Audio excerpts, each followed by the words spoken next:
নমস্কার।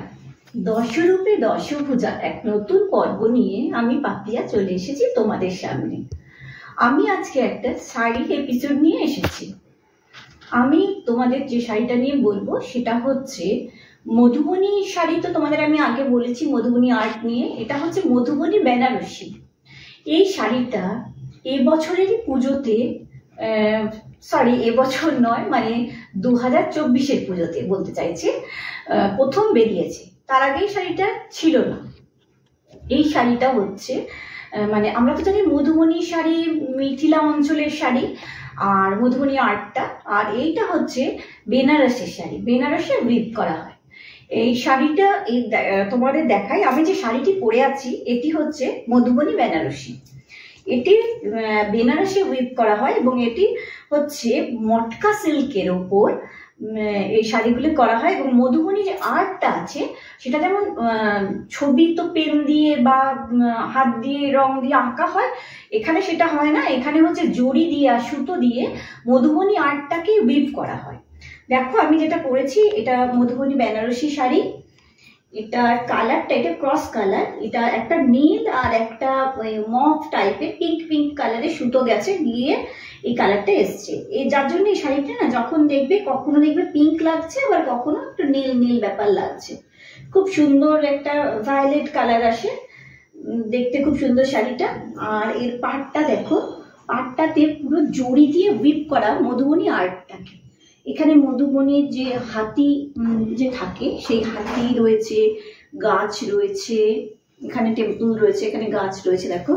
আর ভেতরে মোটিভ রয়েছে যেগুলো, সেগুলো একটু করে হাতি রয়েছে। আর এটা জড়ি ছাড়াও এটা মিনে করা আছে। এটা হলুদ, সবুজ এবং লাল সুতো দিয়ে মিনে করা হয়েছে। এটা মধুবনী আর্টটাকে নিয়ে আসা হয়েছে জড়ি দিয়ে, এবং এটাকে বলা হচ্ছে মধুবনী বেনারসি। এই বছর এটা নতুন বেরিয়েছে বললাম, এবং এই শাড়িগুলির রেঞ্জ 7.5-8 এরকম, মানে অরিজিনাল। এবং তবে হ্যাঁ, এই বছর বেরিয়েছে শাড়িটা, কিন্তু সাথে সাথে তার নকল শাড়িও বেরিয়ে গেছে কম দামের মধ্যে, যেটা খুবই দুঃখের ব্যাপার। কারণ একটা শাড়ি তাঁতিরা বা এরা যে কষ্ট করে অরিজিনাল শাড়িটা বার করে, সাথে সাথে তার একটা রেপ্লিকা বেরিয়ে যায় যেটা বাম্পারের সুতোয় তৈরি। তো যার জন্য খারাপ লাগে সত্যি তাদের জন্য। যাই হোক, এটা অরিজিনাল শাড়ি।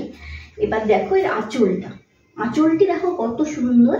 এখানে তো হাতি রয়েছে, এখানে দেখো হাতি, বড় দুটো হাতি রয়েছে, গাছ রয়েছে। মানে এটা দেখলে বুঝতে পারবে মধুবনী আর্টটা যেটা হয় না, সেই আর্টটাই দেখো এখানে উইভ করে এসেছে। এটা জড়ি দিয়ে সুতো দিয়ে পুরো পুরো মিনাকারি কাজে বেনারসির মতো পুরো কাজ করা। এর জন্য এটাকে বলা হচ্ছে মধুবনী বেনারসি। শাড়িটি দেখো ভীষণ সুন্দর, নিচে টাসেল রয়েছে এবং এই শাড়িগুলির কালারগুলিও খুব সুন্দর হয়, ক্রস কালার হয়। তবে বললাম যে ভালো শাড়িটা নো ডাউট, কিন্তু এর ভীষণ রেপ্লিকা বেরিয়ে গেছে যেগুলো দেখতে সত্যি অত ভালো নয়, কিন্তু চলছে সেগুলো বাজারে। তো এই শাড়িটি এই বছরই পুজোতে বেরোয় এবং আমার দেখে খুব ভালো লাগে। আমার তো মধুবনী শাড়ি এমনি রয়েছে, কিন্তু আমি এটি কিনে ফেলি। আর আজকে আমার এটা পরার কারণ, আজ আমি এটা নতুনই পরেছি। আসলে আজকে আমার বড় মামা মামির 50 বছরের বিবাহবার্ষিকী আছে, সেখানে এটা পরে যাওয়ার জন্যে আমি রেডি হয়েছি। আর এবার ভাবলাম মামাদের বিবাহবার্ষিকী, আমি নিজেও একটা নতুন শাড়ি পরে নিলাম এই এসে। তো যাই হোক, বেশি বড় ভিডিও করব না, আমি এখন রেডি হয়ে নিয়েছি। এবার অনুষ্ঠান বাড়িতে যাব, সবার সাথে দেখা হবে, আমি খুব এক্সাইটেড রয়েছি। চলো অন্য কোনো দিন আবার অন্য কোনো গল্প নিয়ে আসবো।